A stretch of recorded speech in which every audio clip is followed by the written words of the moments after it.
Sometimes the world just needs a hero to help cut through all the noise. Well, now you have two.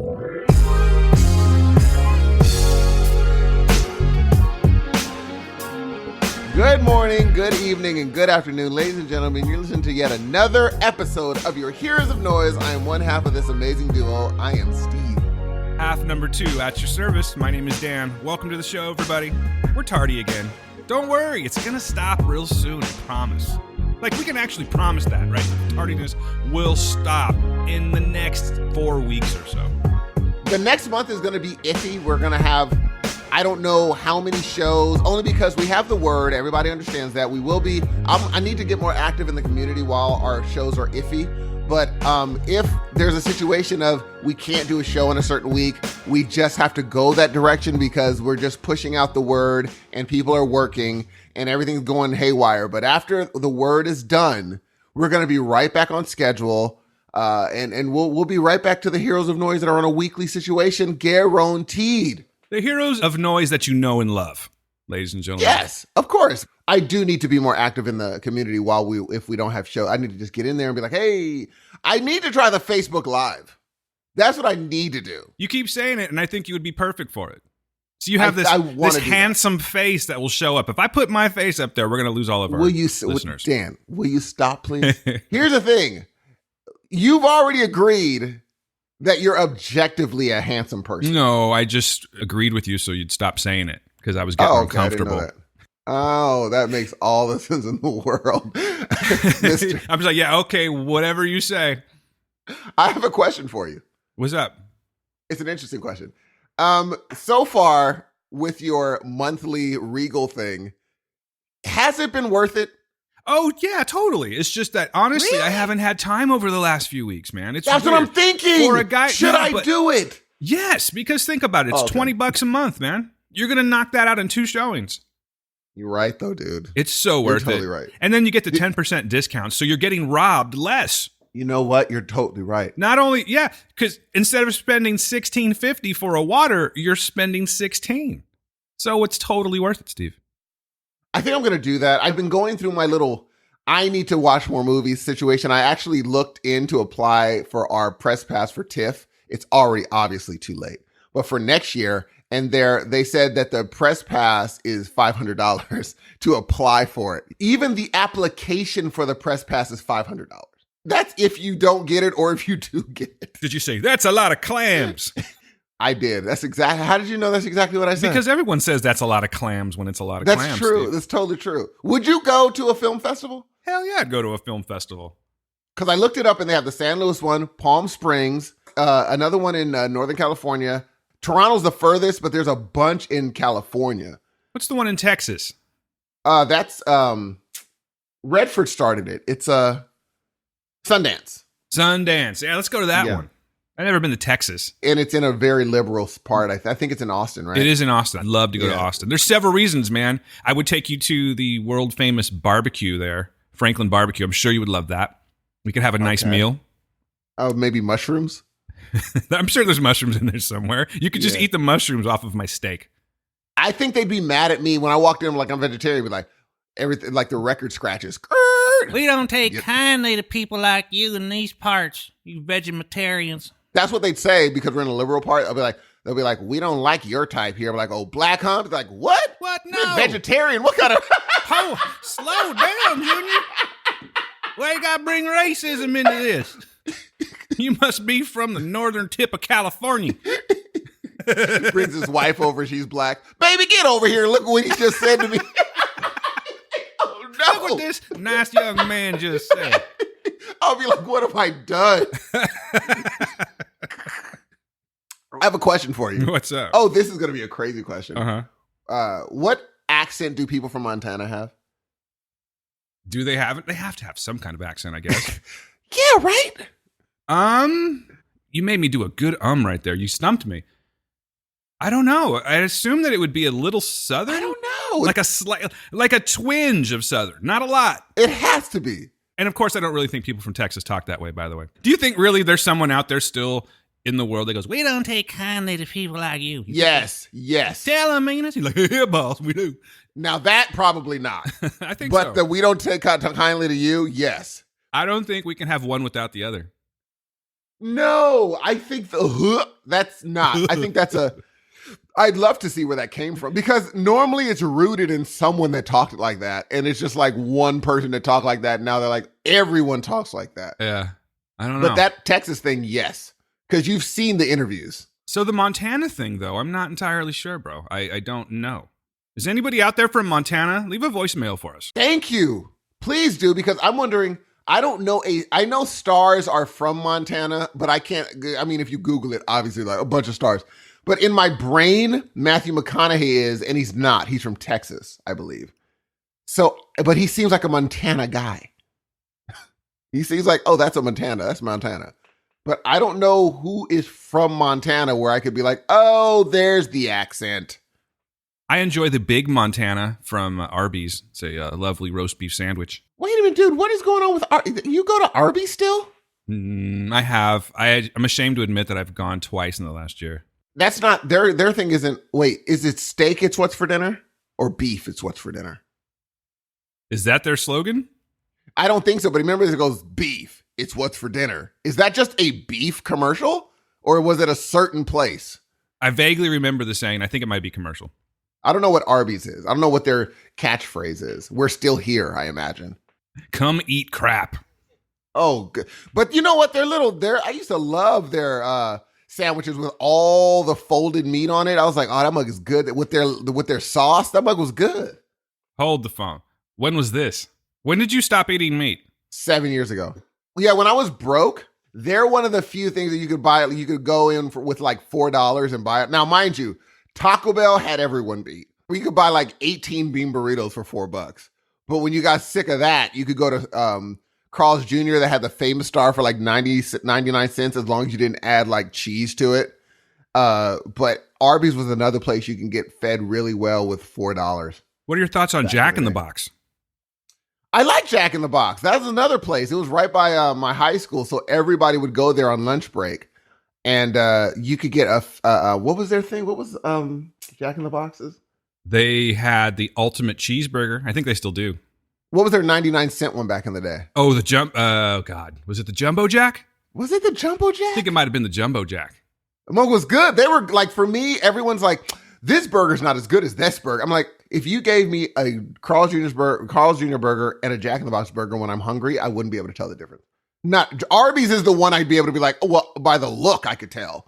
Yes, this is an Arby's burger. Yeah, you have different meats. Exactly. Carl's Jr. and Jack in the Box, no, I wouldn't be able to tell in the least bit. Not a chance. And did you ever work in fast food? I did. I got fired from Taco Bell. I got fired from Taco Bell too.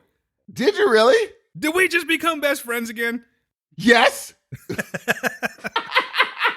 Call me Dragon. Yep. Did we just become friends? Yep. I promise I'll never put my nuts on your instrument, Steve. Oh, that was so funny, dude. Oh, I'm never going to forget that scene. Share the story. Why did you get fired from Taco Bell? Okay. Number one, I was the slowest person on the line. I was looking at people like they were doing magic tricks. They were looking at the screen, looking down, then remembering the order. And I was looking at everybody. I was like, am I the only one that doesn't understand the magic trick y'all are doing right now? How do you remember that? You can't multitask in the fast food industry? Dude, it was incredible. They were doing, I was like, wow, you guys are magicians. And so I was already on the cutting board. Then one day, there was a time back in the day, in like 99, they were selling these crazy straws with an eye in the middle of them. It was a weird straw they were giving out. And a woman came up to the cash register and she said, hey, how would I go about getting one of those crazy straws? I'd say, you would ask me for a crazy straw. And I got fired on the spot. Because you stole from Taco Bell, kind of, in their eyes. No, for them, they said, you have to be nicer. Because I'd be like, she's like, how would I get a crazy straw? I was like, you would go about asking me for a crazy straw. Oh, I thought you meant like, you were like, well, all you have to do is ask this guy and I'll happily hand you one. You're like, well, you can start by asking for one. That's my attitude. Damn, yeah. Hudson. What's wrong with you, and man? Then I got fired. The thing is, it was just one of those, looking back, I had to have had a bad day because I would have never said anything like that.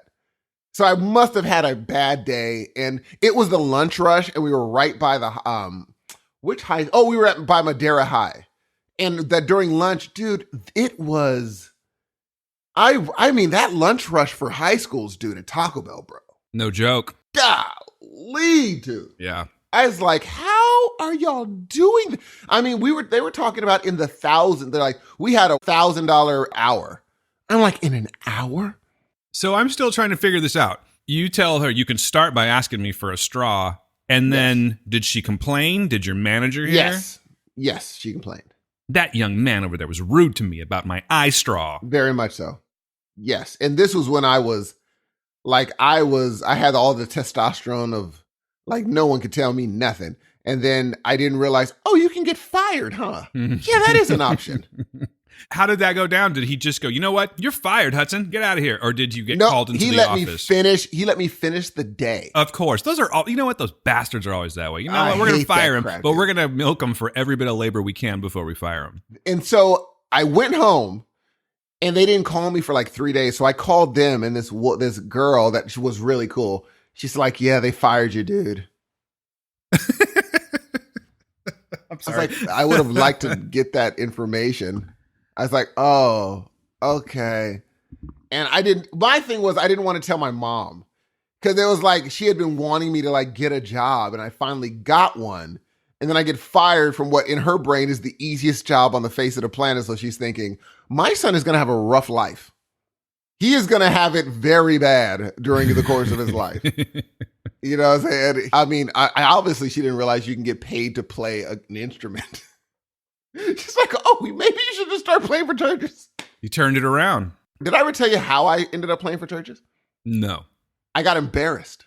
What do you mean? Someone called you out or something? You took a challenge? No, what happened was I could play like Mary had, like some easy, right. And other than classical music, I could only play classical music. That's all I could play. I didn't know anything else. And Stevie Wonder songs. And so one day I'm in a church. I'm going to just ignore the fact that you just told me that you could play classical music and Stevie Wonder songs, but for some reason when you went to church it was dun, dun, dun, dun, dun, that's dun, it. Dun. Because they do a whole different style in like the black church. And so I walked in, and this woman named Adeline, she's a beast on the piano, on gospel music. And so she was singing a song, and she looked in the crowd. She's like, we need a pianist. And I saw her eyes catch me. And I was like, I look behind me like, well, I don't know why you're looking at me for. I can't do this. And she's like, get up here, Steve. And once they say, get up here, Steve, you kind of can't be like, no, I'm going to go ahead and say no to you in front of this church. No. So I walk up to the organ, and I play so horribly that people just stop singing. Oh, happy day. Oh, happy day. What is this bullshit? I couldn't even do that. It was terrible. So after the service, Adeline pulled me aside. She's like, baby, that is the only way you're going to learn. And so she knew I wasn't there, and I would never get there until I got embarrassed. And after that, I just literally closed myself in the room and learned how to play everything. You know, I won't bring up why, but you have told me a few instances, even on this show, where you upped your game because of a challenge. Oh, for sure, dude. Like, that was an embarrassing thing. You don't like being challenged. No, I do not.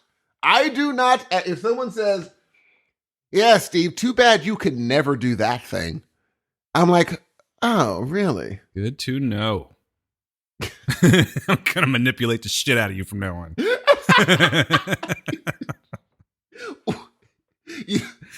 You know what's funny? Like, you are a self-starter. Like, you'll just do stuff. To a fault. You do.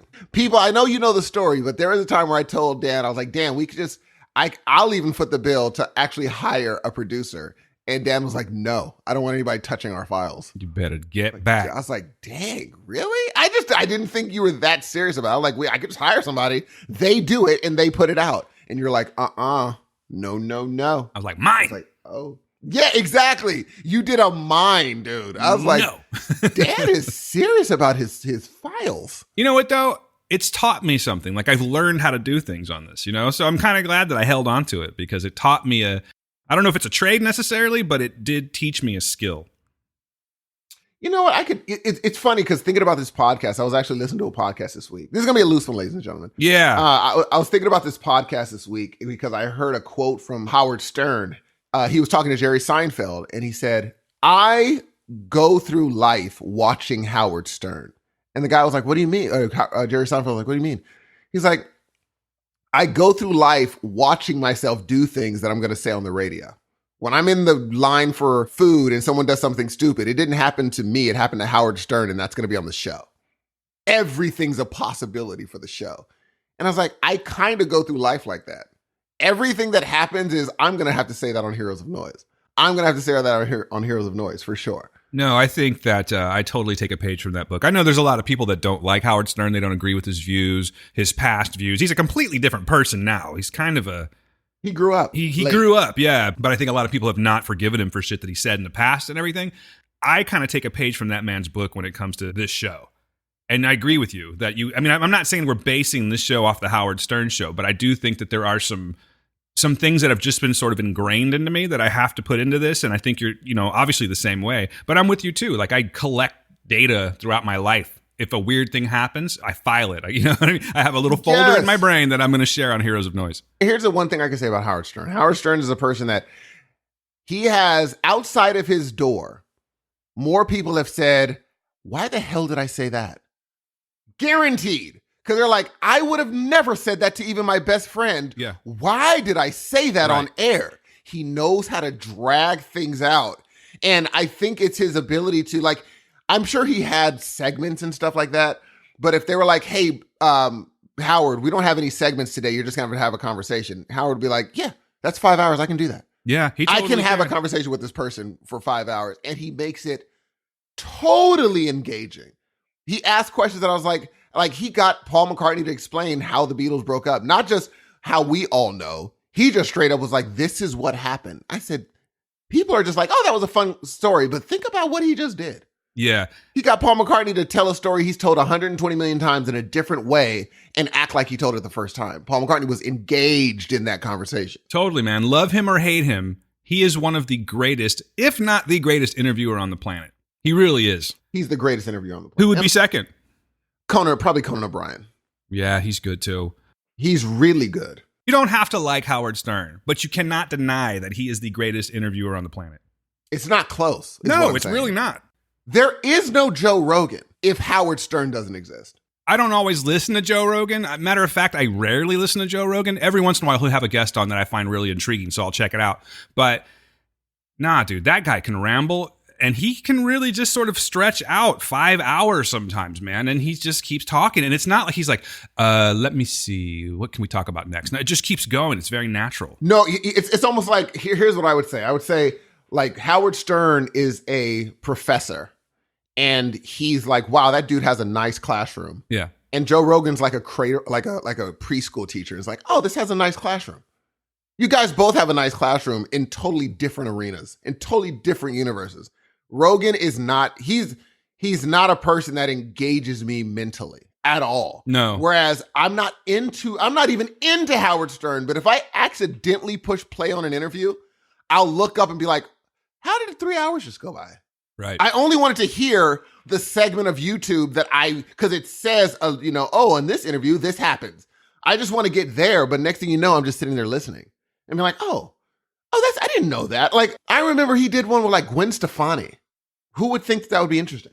Gwen Stefani fans, maybe. Exactly. But for me, I'd be like, but he knows how to make that interview very interesting. I haven't heard his Dave Grohl. I heard his Dave Grohl interview is really good. Has he had two of them? He's been on a couple of times. Yeah, not the one that he recorded that song on. Everlong. I think there was a later one. Yeah, there was a later one that he did. But you're right. Howard Stern is, when I listened to that quote, I'm like, and Jerry Seinfeld said, I don't turn that off. He's like, everything I live is through Jerry Seinfeld. Like, if I get up in the morning, I'm Jerry Seinfeld. I'm not just living life with like the average person. Everything has to be part of a bit, maybe. Did something just happen? Did something occur? You know what I'm saying? He's like, I have to do that. I'm not going to turn that off. Howard Stern was like, I needed to turn it off. I need to be me for a while. Can't do this anymore. I was like, oh, wow. But yeah, Jerry Seinfeld was like, no. Everything's a bit. Everything. I just got to figure out how to make it funny. In podcasting now, when you look at podcasting, you go through all of the, like when you're searching for what's a perfect show. Like if people said, I can't find anything to listen to. I can't find any good podcasts. I'm like, that's ridiculous. There is something that will tickle your fancy in the podcasting world. There's something for everyone. For sure. Even if you go to Reddit thread and say, hey, what are the best bingeable podcasts? Not everyone's going to be for you, but one of those bingeable podcasts are going to be great. Now, I would say these true crime podcasts, they should say up front before you start listening to this podcast, it's never solved. Then I just won't listen. These true crime podcasts they're going through they've found this thing where all of them end up at the end, nothing happens. But like I told you before, I'm like, why would I expect something to happen when you're not a cop? Of course you're not going to solve this murder. Now, I have listened to a few that, oh my gosh, this podcast got this thing so popular that this random murder got solved after 20 years, which is an anomaly. But it is a great podcast at the end where you're like, you're not going to believe this, but they found the guy because we started this podcast. Yeah. But that normally does not happen. So I think people need to go on with, if it's true crime is probably not going to be your favorite. But if you're like, I can't find anything to listen to, then you're just not even there's hundreds of thousands of podcasts now. There's only one podcast they should be listening to, Steve. The Word. There's only 2 podcasts that they should be listening to. And you know what? You kind of brought me back around to. I think that's actually why I don't listen to a lot of Stern, is because there's so many podcasts now. And I'm talking about you people, the people that are listening, the ones that have podcasts. I listen to your shit, man. So I think that I would rather give my attention to people that I know personally than Howard Stern. What do you think about that? Dude, you're so right. That's actually, I would love to go. It's just ever so often, I get a new podcast and I'm just like, this is so, like I recently bumped into another horror podcast that has like freaking 300 back episodes. And I'm like, oh, what have you done? But the good thing is they're 15-minute episodes, like 25-minute episodes. But I need to spend that time listening to the people that are in our circle. Yeah, man. For sure. They're putting out content that needs to be heard. Hey, real quick, man, before we get off of the Stern thing, it's not really the Stern thing, but we're talking about interviews. I just want to give you some kudos. I think you did a fantastic job on the Julie Ann Emery interview. Bruh, I appreciate that, especially coming from an interviewer like yourself. You are the king of interviews in the Heroes of Noise circle. I don't know, man, because, you took this approach, you turned it into a conversation, and that is 100% you. I know we sort of talked about that prior and said, let's do something a little bit different, but you really went with it to the point where I sort of found myself, this happened a couple of times. I was watching you, and you were just going off, and you had this way with her, dude, and I really appreciate that. You did a very good... I appreciate that. Kudos to Stephen Hudson for his first celebrity interview, ladies and gentlemen. That was insane. Like, there would be certain times where I'd have to remember, oh my gosh, it's Featherstone. And guys, if you haven't heard our interview with Julie Ann Emery, it's on the Word feed. And quite honestly, I got too busy. I'm going to put it back up on the Heroes feed too, in case you don't go that way of the Word. But I really think it's worth checking out. I think it was a lot of fun. She's such a down-to-earth person. She's completely humble. Humble as they get, man. Like, she talked about subjects I didn't think she was going to talk about. And I'm not going to tell you what it is. You just got to listen. Yeah. And it was very interesting to hear. Like, I've always wondered. And even then, I don't think that even people that are on TV have digested it. Where I was like, how does it feel knowing that you are a star? I want that answer. How is that crazy, or am I bugging? And I think there's a point at which you have to be like, look, okay, I am more famous than most people. Yes. Yes, I know Will Smith. Okay. Be like, yeah, you're famous. That's why you know Will Smith. I think that us talking to her about that really stuck with her, because she actually retweeted it out. And she said, then the guys try to convince me that I'm a star versus a working actress. Wrong. Wrong. I guarantee her husband's probably like, you are a star. I'm just letting you know that's actually what you are. Because she's like, I know, but I can't say it publicly. And she's so sweet. It was a great interview. That's what I'm looking forward to. Hopefully getting her on Heroes of Noise so that we can have a fun what you've been watching. And I know, obviously, she's not going to be able to be like, this movie sucked. She can never say that. No, but it sounds like she's game to do it, though. I think that if she has free time when she's not filming or something, I really do think she would come on and just sit and bullshit with us. You know who I think you could get? Who's that? No lie.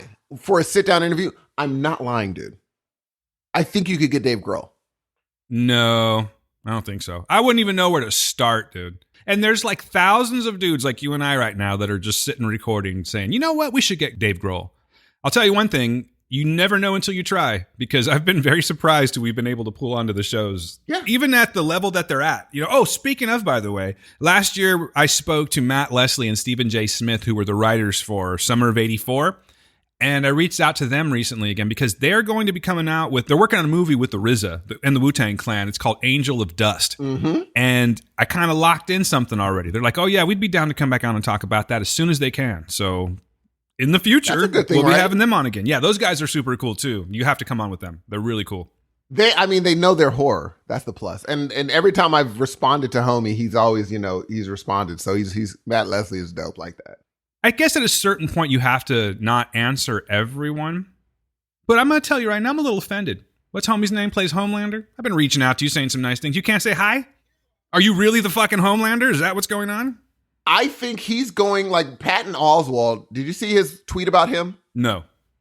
He just said, I just got on to The Boys. Oh my gosh. And let me tell you, dude as a Homelander is a revelation, or something like that, saying he is incredible. And I said, oh, he's going through his moment, dude. That's what's happening right now. He's going through his moment. And so I think he's so busy right now that I haven't seen any, it's not like I've been running into YouTube interviews about him. I think this is his time. So he's just soaking it up. Steve, we're the heroes of fucking noise, though. You ain't lying, dude. We had freaking Julie Ann Emery on our show. Do you understand? What are we doing right now? Everyone else is now a step down. Right. So if she's been on our show, the least you can do is following her amazing footsteps. Yeah. I want to get to the point where we're having celebrities do bumpers for us before the show starts. That's where I want to be. I'll be, hi, I'm John C. Reilly, and you're listening to Heroes of Noise. That's really good. That's a really good John C. Reilly. Hey, everybody. This is John C. Reilly. You may have seen me on Step Brothers and Sherlock Holmes. Forget about Sherlock Holmes. I also was in that movie about Laurel and Hardy. That is a really good John C. Reilly, dude. That is incredible. That is really, really good. Wow. When did you get John C. Reilly? About 30 seconds ago. Oh, okay. Let me hear you do Will Ferrell. I can't do Will Ferrell. Does he have a thing? Yeah, he's got a thing, but I haven't locked into Will Ferrell. That's pretty freaking impressive. Gee, I love that John C. Reilly. Oh, maybe we can get a dude. You know what? In my brain, I think Dave Grohl should be the next hit, live in person. The next one we bring. Yeah, in person. Hook it up. Come on, you got to know some people. You're in the entertainment industry. You've rubbed elbows with the stars while sitting in seats. You've literally rubbed elbows with stars. Literally. I have literally rubbed elbows with stars. But I think Dave Grohl is going to be a reaching out to his manager or publicist and actually being so endearing that they start, if I make them laugh on an email, they'll be like, okay, when we can, we'll get back to you. And I'll just keep on bugging them. Is there anyone out there? I'm just taking a chance. I know the answer already, but I'm still taking a chance. If there's anyone out there, I don't care if you hear this when it gets published or if you hear it 2 years from now.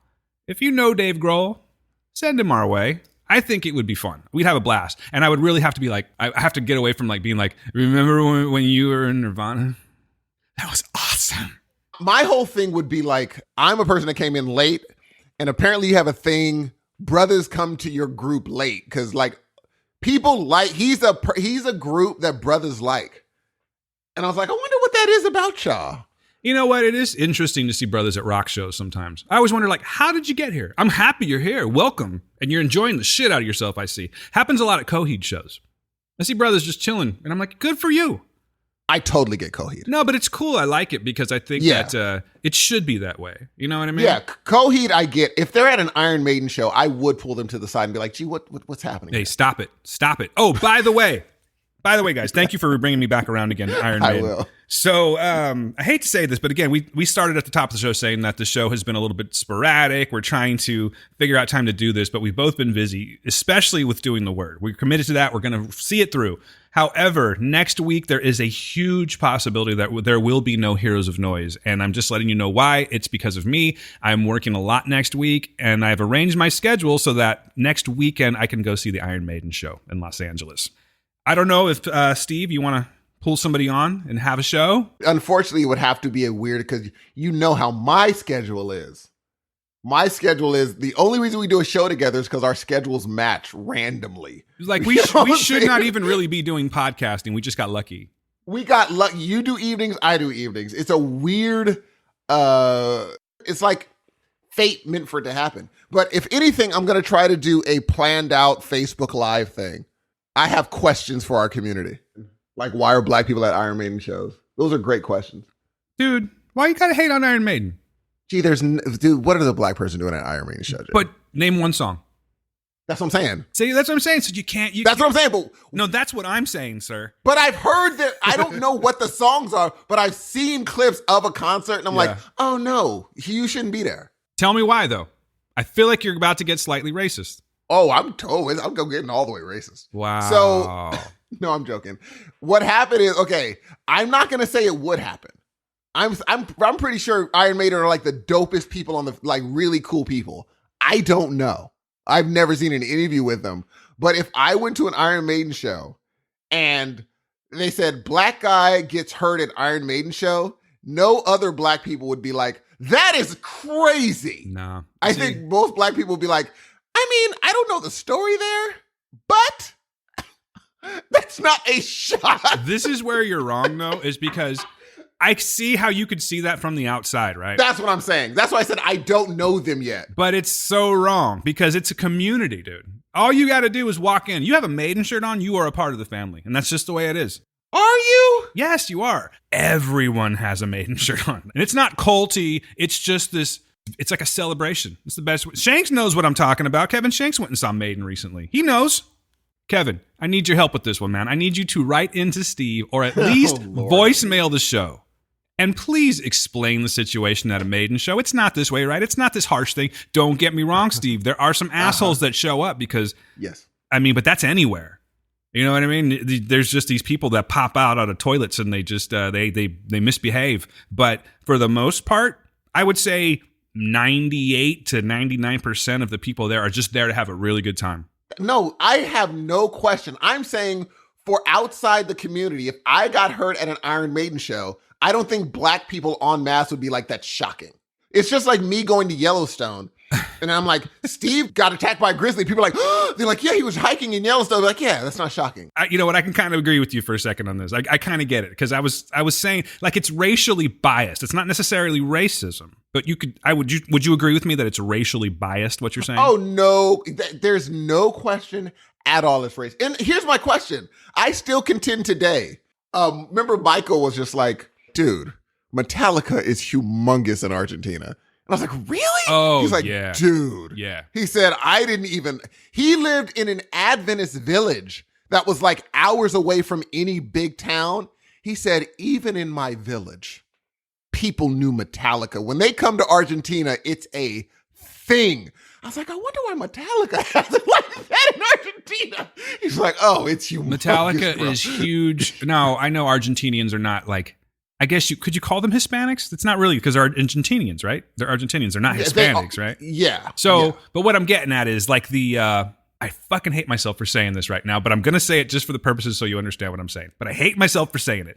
The Latinx community, for some reason. Love it. Yeah. Fuck you, Hudson. But that particular community, for some reason, loves Metallica. I don't know why is that? That is so strange. Like, I get it because I like them. But I think, here's a funny thing. I would have no problem going to a Metallica concert. I wouldn't even be worried. Not even kind of. You would when you saw them ticket prices? That would be. But I know that I've talked to quite a few brothers that just like Metallica. Like, they're almost like, oh, I like them. Well, I mean, like, yeah, I like them. But it's like, yeah, because I know if I go, I'm going to probably see color there for sure. For some reason in Metallica. I don't know why, for some reason, Metallica. It's very strange. But I don't know if Iron Maiden would do that.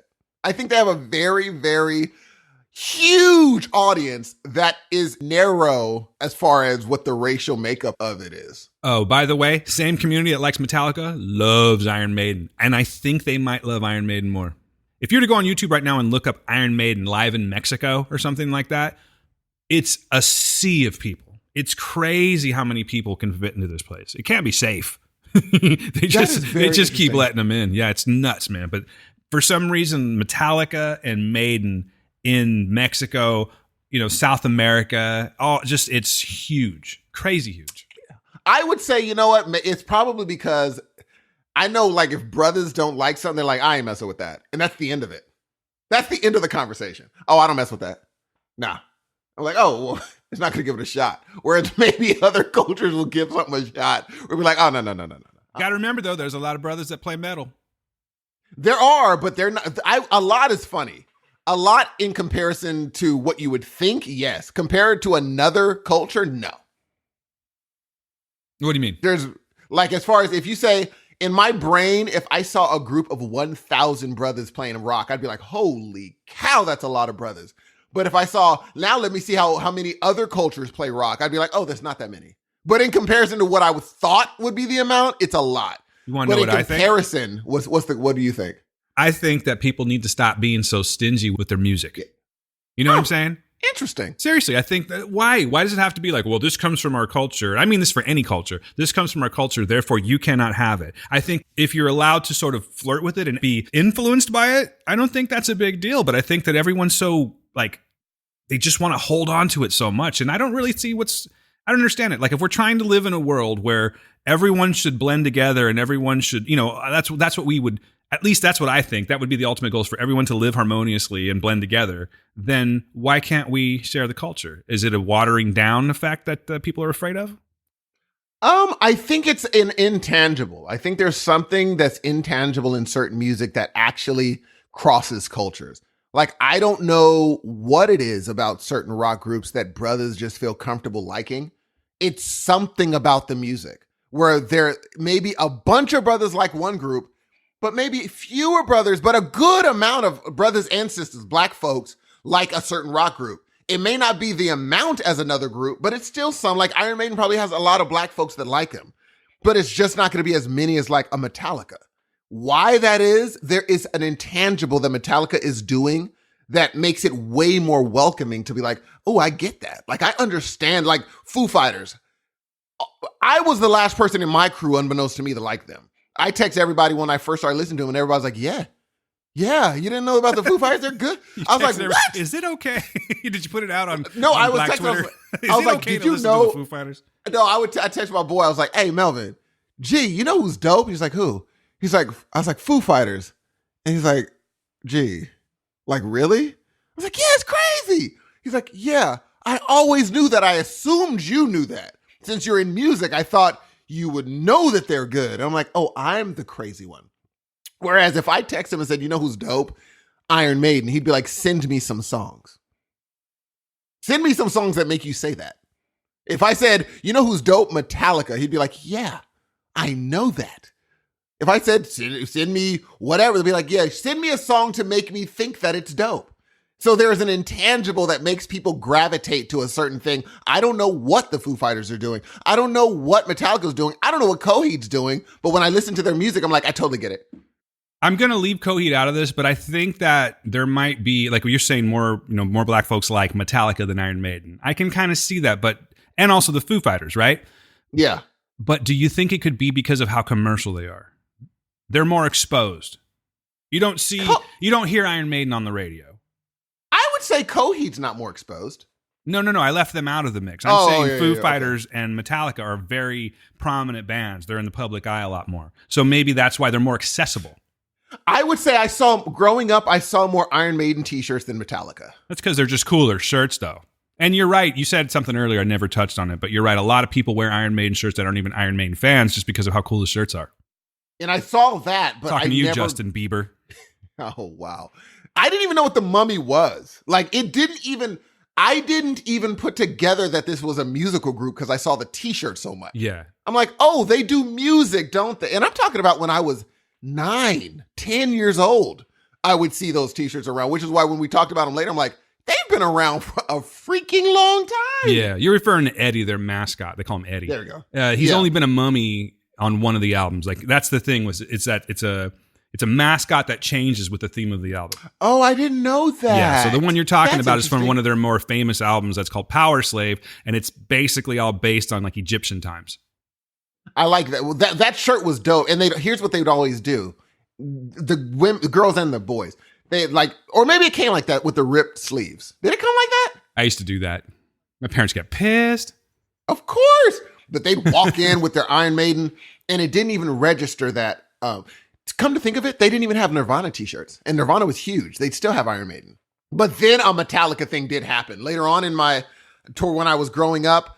I did see people with the just black Metallica t-shirt. A lot of people in my school had those. I think it really had to do with the artist, okay? Because so the artist for Iron Maiden back in the day, Derek Riggs is the artist, or was the artist for Iron Maiden. He's the one that created the character Eddie. Dude, he should be rich. I think he is. But like how he drew Eddie's really resonated with the crowd. You know what I mean? And that, quite honestly, that's what got me to buy their album. Like, oh my God, look at this album cover. I'm going to buy this, right? Same thing happened with Metallica back in the day. They had this artist who went by the name of Pusshead. Yeah, I know. He also did art for the Misfits, which is another band it's an older punk band. You heard of Glenn? I remember them. You heard of Glenn Danzig? Yes. Yeah, he's the front man for the Misfits. They're actually touring right now. They're playing in Oakland on, next Wednesday. Wait a minute. Doesn't he have his own group? It was Danzig. Yes. Right. I remember that group, dude. Mother, tell your children not to walk my way. Gosh, Yeah. I remember that. Holy cow. Didn't put the two together. He's an angry little guy. I'm not a tall person, but he's an angry little man, that guy. You met him? No, I've just seen him be a dick on YouTube. There's a video of him getting his ass kicked by a bouncer on YouTube. Wow. Well, but it was totally his fault. He had it coming. If you're going to use that mentality and say like you had an ass beating coming, he definitely had an ass beating coming. You should check it out because it's just YouTube. You don't have to do it right now, but YouTube, Glenn Danzig gets beat up. Gets his monkey tail kicked. Done deal. But back to Pusshead, of course. I'm just saying that he locked onto the Metallica stuff. They hired him, and they did like when Metallica had Master of Puppets out. That's when he jumped on. And their first shirt that they did, I believe, was Damage Incorporated or something like that. Anyway, what I'm getting at is like one of the coolest shirts ever. I remember it looking everywhere for this shirt back in the day. And then like everyone had them. So I think that's why people are kind of drawn to that shit. You know what I mean? Like the t-shirts and why they wear them. It's not like that for every band. Like you don't have to see Abbey Road at the corner of that picture of them walking across the street anymore. You can be like, do you have this album? And people will unconsciously be like, no, I don't have Abbey Road. Or yes, I have Abbey Road. Because even though it's just a photograph, it is art. The photographer made art that day. He's like, I want to do this thing. And I think that's a big deal. Like whoever did Metallica, whoever did, the guy that did Metallica, the guy that did Iron Maiden, they created art that actually transferred from the art world into normal society. Right. That is impossible. That's what Andy Warhol did. Yeah. He made artwork that transferred into regular, everyday society. Right. Like I know that makes you famous. Like I know Disney's a juggernaut, right? But in some circles, Eddie is like as famous as Mickey Mouse. Do you know what I mean? As far as like as being recognizable, I should say. Now I realize that it's really not the case because Disney's just insane. But you get what I'm getting at, right? Oh, totally, dude. I'm sure that there's like I think that is probably the most iconic character in music. I don't think there is another character in music that is bigger than that. Yeah, you're right. That is huge. You've heard of Megadeth? Yes. They have a mascot too, and he's still around on their albums, but he never quite got as famous. And his name was Vic Rattlehead, which he was basically he was a ripoff of Iron Maiden's Eddie, if you ask me. You know what I mean? Every metal band wanted to have some kind of a mascot back then, but all of them pretty much failed. Because it happens accidentally. Yes. It doesn't happen on purpose. It happens because someone thinks they're like, hey, yeah, that looks cool. But little did they know you are creating something that is about to be, a phenomena happens. Now, do you think that Abbey Road is the most famous album cover of all time? I mean, it's up there. I don't know about of all time. That seems a little bit extreme. Because I was thinking about that just now, thinking about Iron Maiden, and knowing that even though I don't like Iron Maiden, I'm not an Iron Maiden fan, I would know if they just showed a picture, I would know what it is. I'm like, oh, that's Iron Maiden. Even though I haven't heard a song from them, I would say that's Iron Maiden. And the artist would probably get giddy and be like, he doesn't even know the music and he knows my artwork for that album. What about Pink Floyd's Dark Side of the Moon? I do know that artwork. Mm-hmm. I would say that it's super famous. It just seems like that Beatles walking across the street is so famous that people go see where they walked.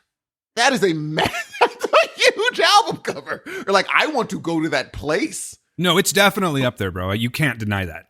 And like I said, I was jealous when Bucks was like, yeah, I've been there. What? I really wish we could have prepared for this one because there are some really famous album covers.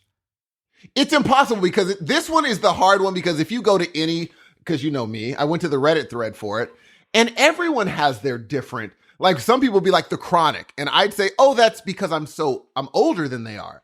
But when they were little, all they saw was The Chronic. Their dad had it. It was everywhere. Oh, I think this is the most famous one. In their brain, maybe it was. Doggy Style might have been somebody's favorite. Songs in the Key of Life may be your favorite. Different people may be your thing. But if as looking at it from a 40-year-old, that's not very old, but 41-year-old person, nothing made the impact that Abbey Road did. Nothing did. It's a massive juggernaut of a, and also I think there's stuff that is implied in it saying this is our farewell. That's also a thing.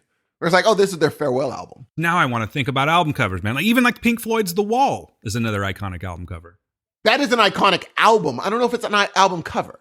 You recognize it? I don't think there's anyone out there, if you held that album up, what is this? I think most people that had some basic understanding of rock and roll or just rock in general, you know what I mean, would recognize that album. And you know what? We would have to make two separate categories. We'd have to put categories with people on the front because if we said, let's see who would know who it would be like, yeah, but the Beatles are on the front, so they would say that's the Beatles.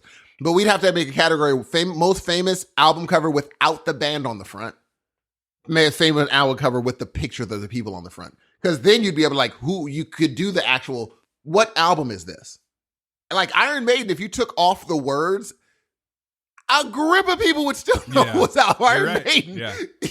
You could take off the words of who is this? And even if I showed my son, he'd be like, I don't know the group, but I know that emblem though. I forgot the name of the group. That's a heck of a thing, dude. If I took Pink Floyd, maybe if I took a few different people where they're not on the front, a lot of people would be like, I've seen it maybe. Whereas The Mummy for Iron Maiden, it's over. It's not close. You've just seen it everywhere. Everybody has that t-shirt. I'm actually looking at famous album covers right now, best album cover art. And that's funny. The first three, one of them is surprisingly Fleetwood Mac Rumors. Here's my problem. I think they're conflating album covers with album. I don't know. I think some of these album covers should not be famous because if it's an album cover, it doesn't necessarily have to be attached to a famous album. Though. I'm simply looking on Google Images right now. Oh yeah, for sure. And for sure. The second one is Pink Floyd's Dark Side of the Moon. Third, Abbey Road. And again, it's not ranked. I'm just telling you what pops up for Google searches. What's number 4? Take a guess. You know it. Do I know it? You're in the neighborhood already. Huh. So it must be rock. Yeah. It's not Iron Maiden? No. That is surprising. Is it closer to Fleetwood Mac or Beatles? Beatles. It's Beatles. Sgt. Pepper. Holy cow, that would be it. One that you can't deny, Nirvana's Nevermind. Oh, dude, for sure. Michael Jackson's Thriller. I almost said that one, by the way. You know what? I think I might take... Yeah, maybe Michael Jackson's Thriller. I was thinking about Off the Wall, between Off the Wall and I would take Thriller. I hope Songs in the Key of Life is somewhere in there. Well, I'm now looking at, let's see, what is this one here? See, this is, where I'm pulling it from is just like the sun. That's fair. But Google is a good sum of a lot of people. It's a good barrier. Let's see. Guns N' Roses' Appetite for Destruction is a very famous album cover. Oh, dude. And that doesn't have them on the front. They're drawn as skulls. That's what I'm saying. You wouldn't know who they are. AC/DC Highway to Hell. I don't even know that album. Oh, I think a lot of people do, though. That's a very famous album cover. For sure. I'm looking for some Stevie. I don't see any Stevie, man.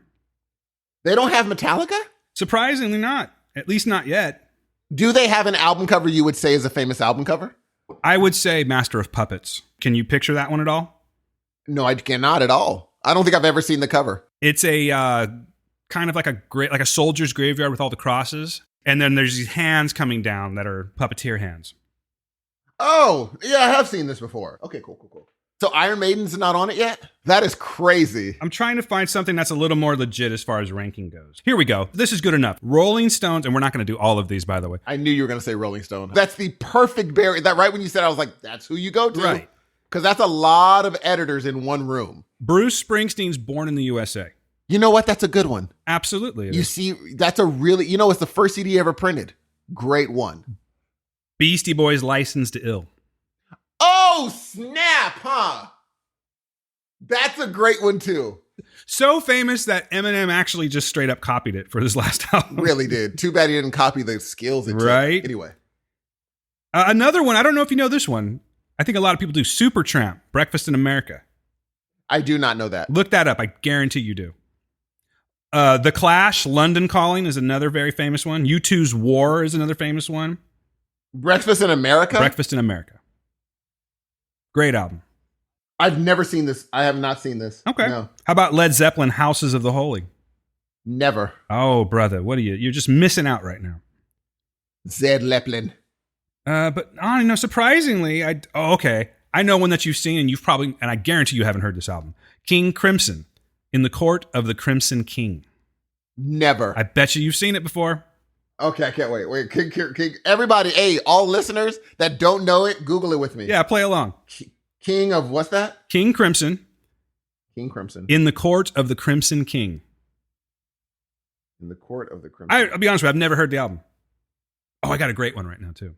Is it the guy like with the face? Yeah, that funny Never face. seen it. Never seen it. Really? Okay. All right. Fair enough. How about Van Halen's 1984? There you go. That's a great album cover, by the way. Never. Wow. That's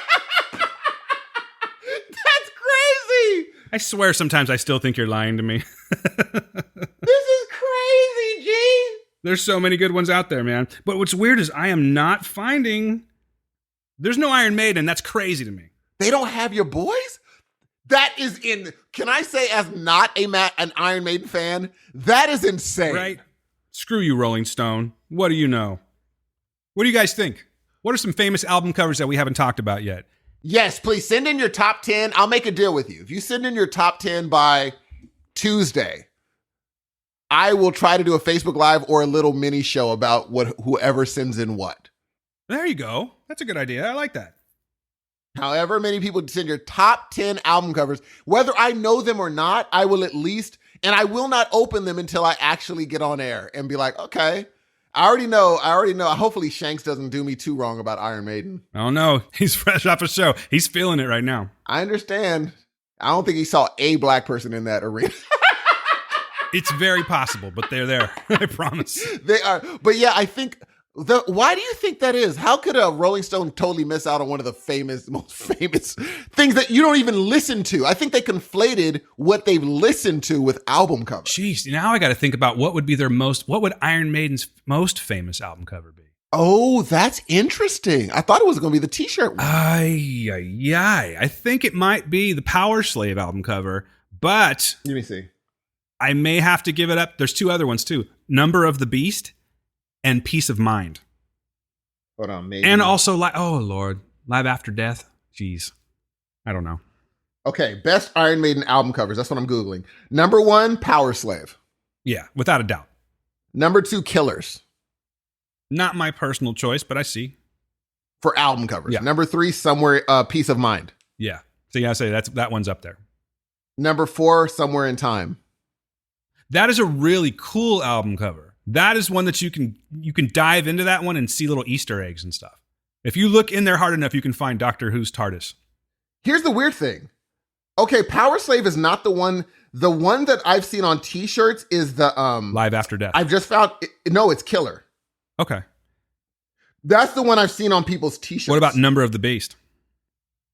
Number of the Beast isn't even in the top.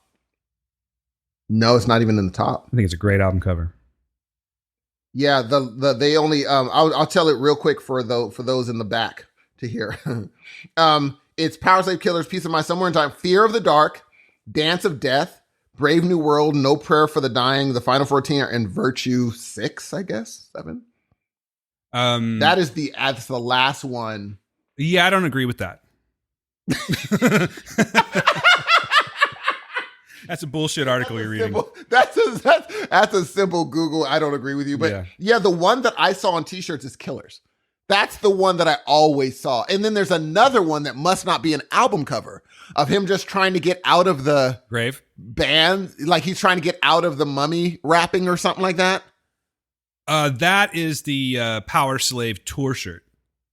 Oh, see, that might be the one that I see all the time. Yeah, that's a Power Slave tour shirt. I bet they didn't even know that. I bet you they literally thought. I have that They probably didn't know what they were wearing. Do you really? I have so many Iron Maiden shirts. Gail just told me this morning that she's going, because I've had these shirts, right? And I don't really wear a lot of them anymore. She's going to take all of the shirts and she's going to make me a quilt, a rock t-shirt quilt with all my concert Don't you have another t-shirts. quilt? No. We're not a quilt family. Quilt. No, we don't have a plethora of quilts in this house. They're selling a 1985 Maiden tour shirt for $300. Dude, I've seen quite a few Iron Maiden shirts. Like, I'm going through them and I'm like, wow, I've seen all of these. They do something that's pretty genius, actually, and it must take a lot of money to do this. They actually have event shirts. For instance, I saw them in the Bay Area one time, right? Yeah. And there was 3 shows they played in the Bay Area, and on this shirt was a picture of Eddie, the mummy, as you're calling it, Eddie, who is it's just his face. And he's eating the freeways. That's pretty cool. And then they did one in Las Vegas, and it shows him at a like a craps table or a poker table. You know, like, so they make these event shirts, and they only make so many of them for each concert, and people just buy that shit up. That's going to be my quest next week, actually. I'm going to get an event shirt. That's actually really smart. And also, you know who else is kind of doing that? Who's that? Not the t-shirts, but the way that they're doing their thing, the Gorillas. Because they don't, like, when you see those characters, you know who that is. They've created characters instead of following them as, like, if gorillas walked by me on the street, I wouldn't know who they were. Correct me if I'm wrong, but that's their character. Like, I don't think you actually see gorillas play. I think there's a screen in front of them. Dude, how smart is that? It's pretty cool, but I don't know if I could get into that the whole time. I would not. No, not at all. Even if you were like a true Gorillaz fan, you love their music. Let's just say you loved everything about them, right? Yeah. Wouldn't it be a little bit boring to just watch a screen?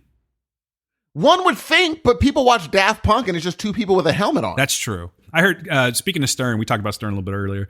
I guess he went to this private show one time. It was just this, like, a party, and Prince was going to play this party, right?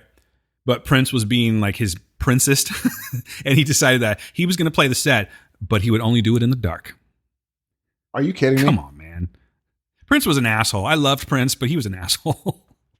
Well, I think it's a funny thing where you're, like, people have their little quirks, but one thing Prince would not do, as far as, like, on stage, he would have never been like, I'm just going to make a t-shirt and no one's really they're going to know the t-shirt more than they know me. He was too vain. He could have never done the Iron Maiden thing. They'd be like, no, I want my face on the t-shirt. He got close with that artist thing, though, for a while. He got very close only to get out of his contract. He's like, yeah, I'm going to get, but yeah, people like that. Like, I think if Iron Maiden walked by me on the street, I wouldn't know who they were. Whereas I don't even know who Coheed and Cambria look like. I just know the hair. Yeah, they'd walk by and be like, that must is the be most him. recognizable thing is Claudio Sanchez's hair. And I know Hetfield for sure. I know every member of Metallica. Yeah. I'd be like, hey. Was that what you would say to him, though? If you were walking by, you go, hey. Yeah. I would also, hey, bruh, okay, can I not, this is going to sound mean. Cut it out if it's too mean. It's not, no, I'm leaving it in. The guitarist needs to cut his hair, G. Are you talking about Kirk Hammett? Yeah, dog. Because it's thin and gray now, or yeah, dog. Well, yeah, you're pretty mean. I'm leaving. Anybody balding out there? Steve's talking to you. No, but gee, why not just cut it off? It doesn't look very good anymore. Like, I honestly, I hadn't really thought about it, but I've thought about it before, and you're right. Yeah, Kirk Hammett's hair needs to go. Well, that's what. Okay, you don't know the guy's name, but Maynard James Keenan, who is the singer of Tool, right?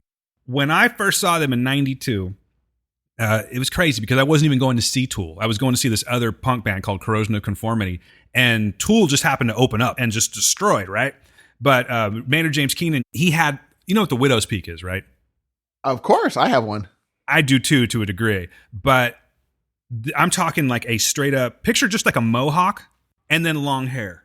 That's how bad his widow's peak was. Wow. And that's how he used to come. I thought it was like intentional at first, but no, he just had a super receding hairline, which is now why he just shaves it off. But every once in a while when they go on tour, he'll grow the mohawk out again. But that's literally all he can grow. But he makes it work for him.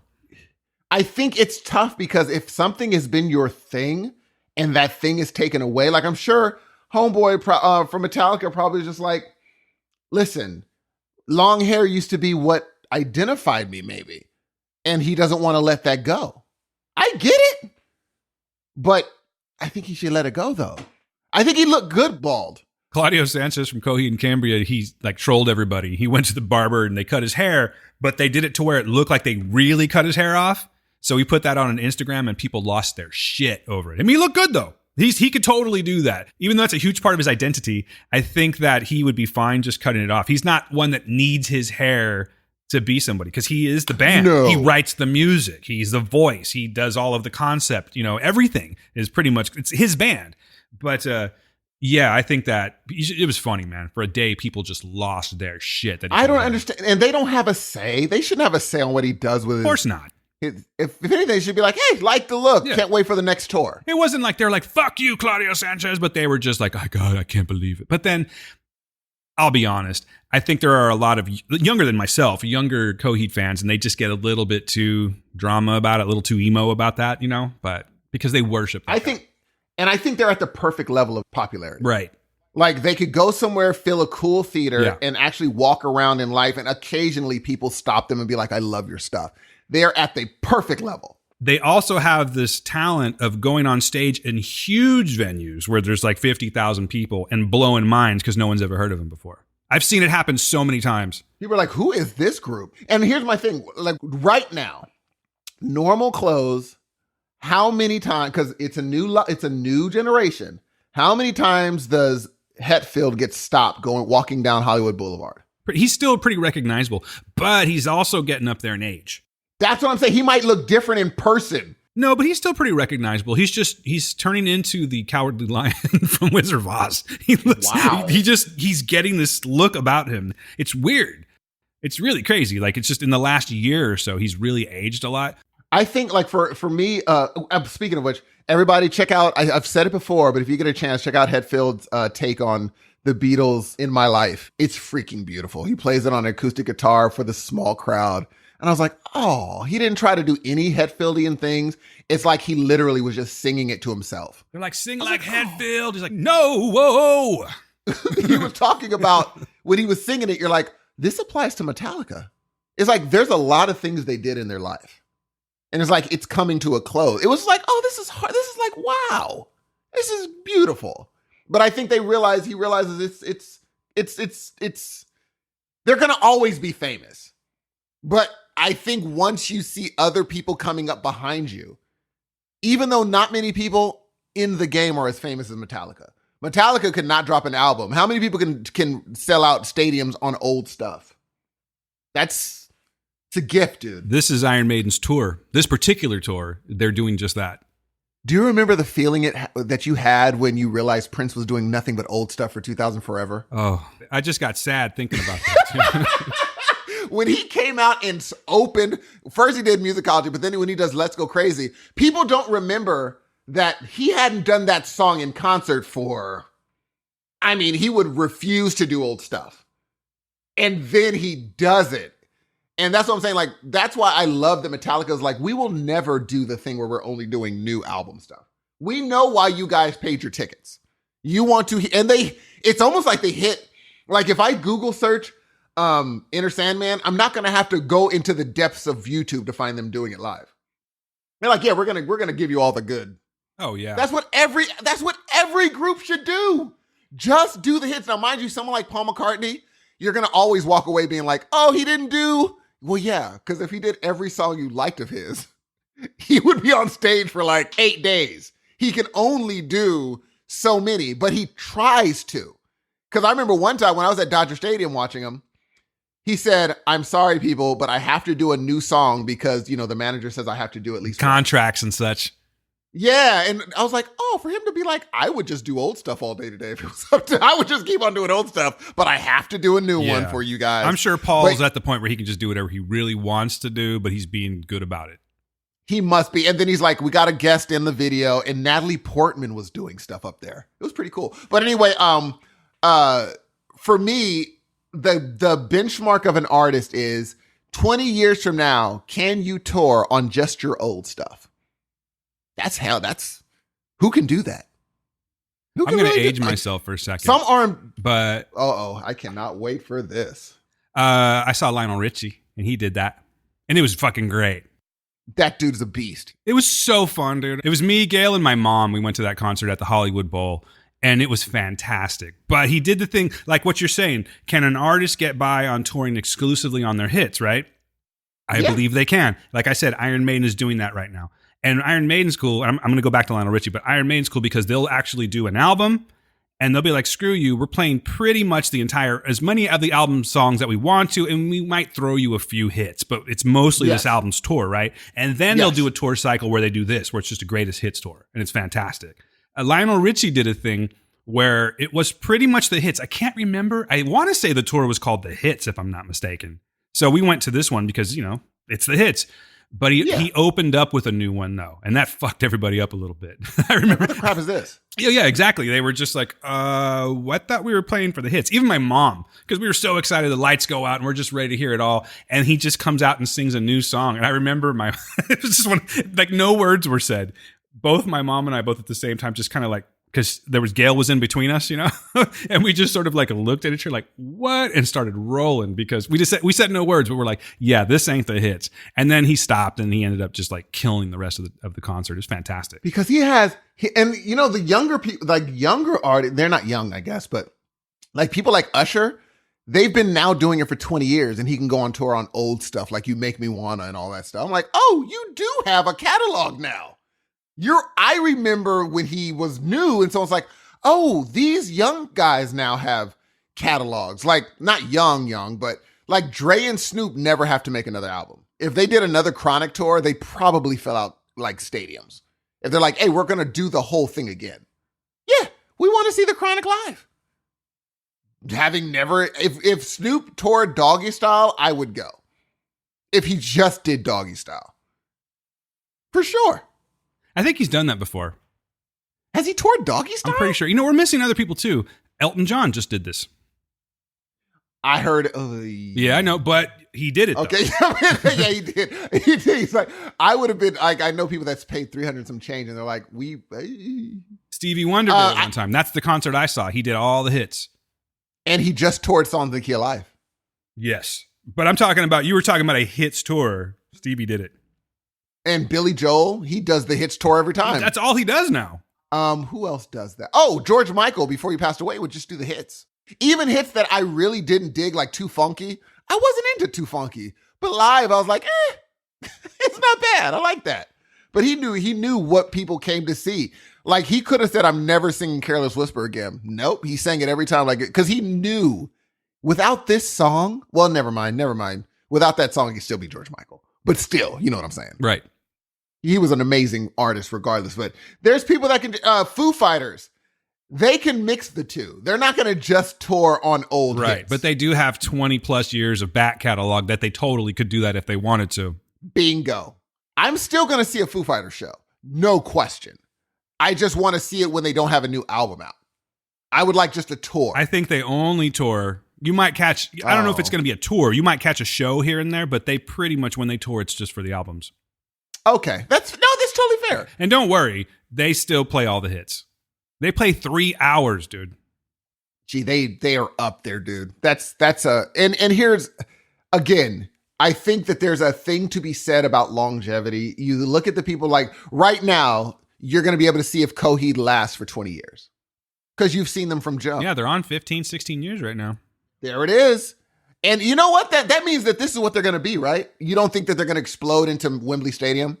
You think this is their level right now? I mean, I think they grow a little bit each time because they pick up more fans along each tour cycle. But I don't ever think we're going to see them doing Wembley or maybe Madison Square Garden.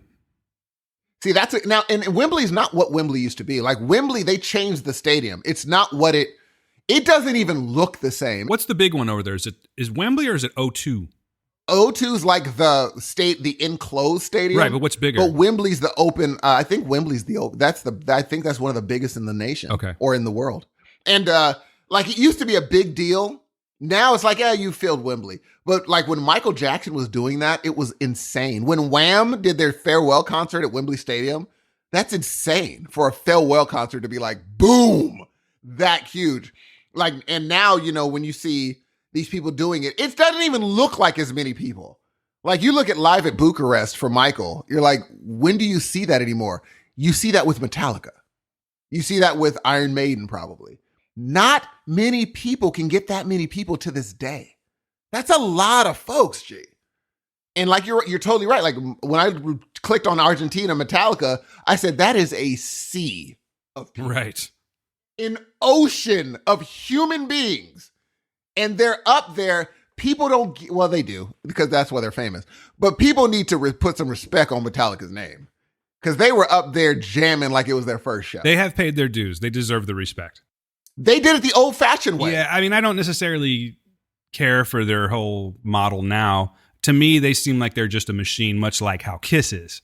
Kiss is just about, hey, look at all this these pop-up stands that we can put up, and you can own a Kiss. You can get buried in a Kiss coffin. Steve, you can literally get buried in a Kiss coffin. Jeez Louise. You know what I mean? Gene Simmons is a piece of shit, and that guy everything. He actually tried to copyright the metal horn sign that people do at concert. Yeah. He tried to copyright that. Of course he did. It's money. And it's sad, but like I let's just put it out there right now. That's Ronnie James Dio's thing, asshole. Not you, of course. Remember when we talked about Metallica like a year ago or so? We've talked about Metallica a lot on this show. Which is good because I mean, when you talk about music, famous people are going to come up sometimes. But what happened was I looked on YouTube and saw one of their performances. I guess it's not one of their first. It was like 83, 84.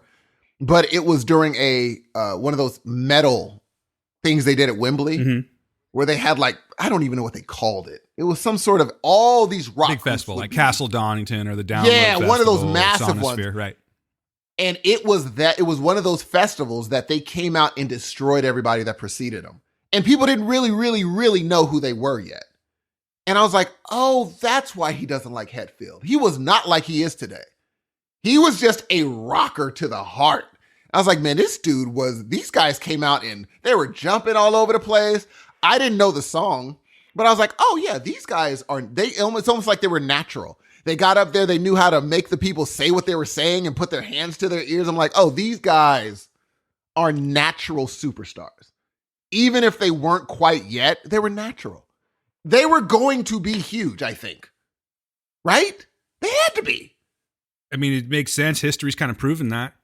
Exactly. And from that performance, I was like, I mean, probably, you know what? Let me stop lying because I didn't see anybody else's performance. They just were like, this is one of those performances that lift you from a really good band to these are people that are like, these guys are it.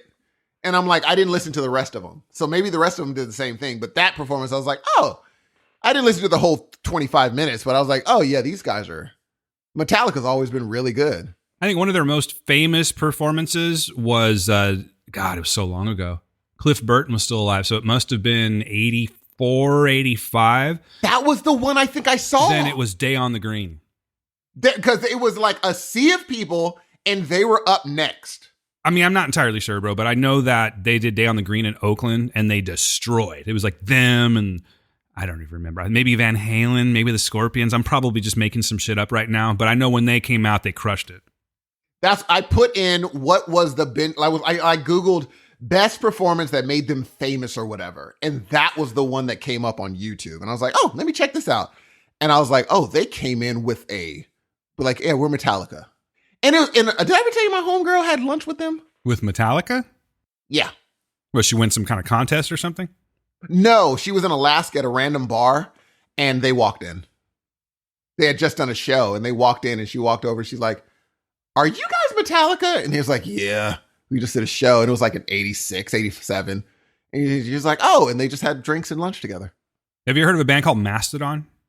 I sure have. You went to go see them. I almost went to go see them. I actually did not get to go this last time around. But back in the day, got to hang out with them. They used to go play San Francisco a lot, and they played this place called Slim's, and they always went to hang out at this place called the Hemlock. I don't know if they still do, but it's just rock bar, basically. And my buddy and I would go over there, and we'd just sit there and have drinks with Mastodon. They were cool as shit. Great people. Maybe other things were shared. I don't know. I'm not going to say allegedly things may have also been shared with Mastodon. I don't know. But yeah, they're great people. Let me tell you a story real quick before we leave. When I was in church, there was a guy that sung like Stevie Wonder, and he was super popular in the Christian circles. He also did background for Stevie Wonder, and he produced, and I always wanted to produce like him, right? I mean, through my whole life, I knew John Gibson, loved him all through my life. And one day, I mean, it was so weird because my whole family loved him. He sang just like Stevie Wonder. And so I produced Keisha's album, and he out of nowhere contacts her and said, "Oh my gosh, this is really good. Who did this?" And she's like, "Oh, me and this guy named Steve." And he's like, "Why don't you guys come to my house?" Oh, wow. And I went to his house, and we just talked, and I just talked about his album. And oh, you were on cloud nine. Oh, dude, do you know how nerdy I said, "Hey, who did the horn?" There was a point where I asked him about who did the mic thing for da-da-da-da-da, and he looked at me and he's like, "Dude, you're real, like, I don't know." You're a lot. Your friend's a lot, isn't he, Keisha? Like, I asked him, "Where did you mic the horns and who did the background for that one part? Because I noticed you cut the tape and da-da-da-da-da." He's like, "Wow. I don't know. I don't remember. That album it was 30 years ago." Can I get you an iced tea or something? Do you want to tone it down? Yeah. Take it down a notch? Maybe just have a normal conversation? Exactly. What he did was, he's like, he felt flattered. So he's like, "Hey, come here." And he took me into his studio. And then the next time he was in Fresno, we all got together and went to IHOP. You guys just had some Rudy Tooty Fresh and Fruity together? Seriously. Yep. And we just talked, but I couldn't, I was told, "You remember these things because you are a nerd like that. He's not going to remember who did what in all this." And I even asked him, "Hey, I noticed you did Stevie Wonder's background for I Go Sailing in like 1990. And he's like, "I mean, yeah, I did." I'm like, "When do you guys play?" And my mom was like, "You're just way too much." You know that thing you do, Steve? Don't do that. That's what worries me about like getting someone like Dave Grohl. I think I would get too nerdy and too technical because I read liner notes. Like, I read who did what studio they recorded at, how this happened. Remember when you first told me about him, I got way too deep. I went down a rabbit hole. Yeah, you do the deep dive. And I was like, okay, now I know who played on this song, how he wrote it. And then I go for, okay, what made him write this song? Who is this song about? He might be like, "I don't know, G." I just wrote a song and it's out there now. I don't know. I don't know who the engineer at the Hit Factory was that particular day. I don't know. So I just don't want to do that to anybody. But some musicians might be like, "I remember the day, the moment." Like Paul McCartney's the type, he remembers all that stuff. Scrambled eggs. Yeah, I remember. Exactly. He remembers that, "Oh, I know who did it that day." He'll be like, "Oh, no. That wasn't the session we did that." I'm like, wow, Paul McCartney remembers that stuff. He like, there's a song, they said Maxwell's Silver Hammer is technically the song that broke up the Beatles. That song. Really? You got to read. We don't have time now, but read up on that story. He was so anal about how he wanted it done that people were like, "Yeah, we're done with Paul. We're done. This song, we're done. We're finished." They went over like 30 times. They're like, "Oh, if this is going to be Paul forever." And it's him. We're washing our hands of Paul after Maxwell's Silver Hammer. See, you do it so much better, G. I thought I did such a good job. Hold on, ready? Here we go. Good morning. Come on then. I can't do it. What are you doing to your cheeks? I'm not doing anything to my cheeks. So what are you doing? Don't think about my cheeks, Hudson. Okay, hold on. Good morning. You can think about my cheeks. Good morning. You make it more nasal. Make it more nasal. You talk from your nasopharynx. You go here. No? Hello, love. Fancy a fuck? What are we doing today? Well, aren't you glad you listened to this one, guys? Gee, okay, Dan, I'm going to tell you the truth. What's up? This is the most fun I've had on this freaking show. I swear to God. I like it when we just keep it loose, I man. really You know what? do. You guys, okay, we didn't do our movie reviews. You made my day, G. You just made this show. Not saying any other shows are bad, but we do another show. And this show always shows me why I'm never going to stop doing this show. I'm going to be real. If we ever, it was a situation of we could do this daily, 3 days a week, do you understand how popular this show would be? It would be a piece of cake to do. That's the thing. This show would be humongous. This show would be humongous if we did it 5 days a week. Like, sincerely, I hope you guys don't mind that we do this from time to time, because let's face it, and I'm not knocking it, it's a fact, including us. There are a lot of shows out there that talk about movies and what they've watched and what they're watching, and go get it someplace else. This week, we're just keeping it loose. It's been a crazy couple of weeks. We are, for lack of a better word, almost overwhelmed doing 2 shows with our schedules right now, but we're getting by. So we really do appreciate you guys hanging with us, and I know it's been a little bit sporadic. You never know when we're going to drop, but I assure you, like we said at the top of the show, once the word is over, we're going to go back to a routine, weekly, probably on Wednesday or Thursday thing. And it's going to be that way all the time, for the most part anyway. Totally. And I got to get out of here, but the next voice you're going to hear is him doing the probably contact information. Wow, you were reading my mind. Also, I'm going to put this out there. We are one of the music nerds that know entirely too much about music, and we never thought it would come into play. We just knew. We've listened to so much music in our life and read the liner notes that we know music accidentally. And so when someone is like talking about one thing, we could be like, that's kind of like that group. And the person will never have heard of that group. We did because we're nerds. We could rattle off album covers because we're nerds. I can hear Boris Karloff saying right now, and the Grinch's balls grew 2 sizes that day. I did not. I've never heard that. Of course not, Steve. Why would you? It was a terrible joke to begin with, but... All right, I'm out of here. People, next time you're going to hear Dan for the next few minutes. We are the best at music, and we are also the heroes of noise. Holla at your boy. I mean, he said it. I'll let him believe it, but I'm the more modest guy. What are you going to say? True. What are you going to say? Listen, you've been listening to the Heroes of Noise. It's a loose show. Episode 83. Yes, that's right. We're still around. We hope you enjoyed this one. If you guys want to get a hold of the show, hit us up at heroesofnoisepodcast@gmail.com, ladies and gentlemen. heroesofnoisepodcast@gmail.com. On Twitter, you can hit us up at Heroes of Noise. Reach me, Dan, at DanQPublic. Steve, at SE_Hudson Music. We're on Facebook. We're on Instagram. But we're rarely on Instagram, but technically we are. Go to www.heroesofnoise.com and check out everything we have to offer there, including the Unofficial PREACHER podcast. Do this shit. Subscribe to our show. Subscribe to both of them. Check out the Julie Ann Emery interview that we just did recently. It's a hoot. We had a good time. And of course, scroll down to the Pods of Justice section and look at all of our friends. See it? Look at them. Look at all that artwork they did. They worked very hard on this. And if you click on the links, you're going to see all the material that they have for you to listen to. Ladies and gentlemen, thank you very much. We will be back next week. My name is Dan Ramirez. Be good to yourselves. Be good to the people around you. Peace.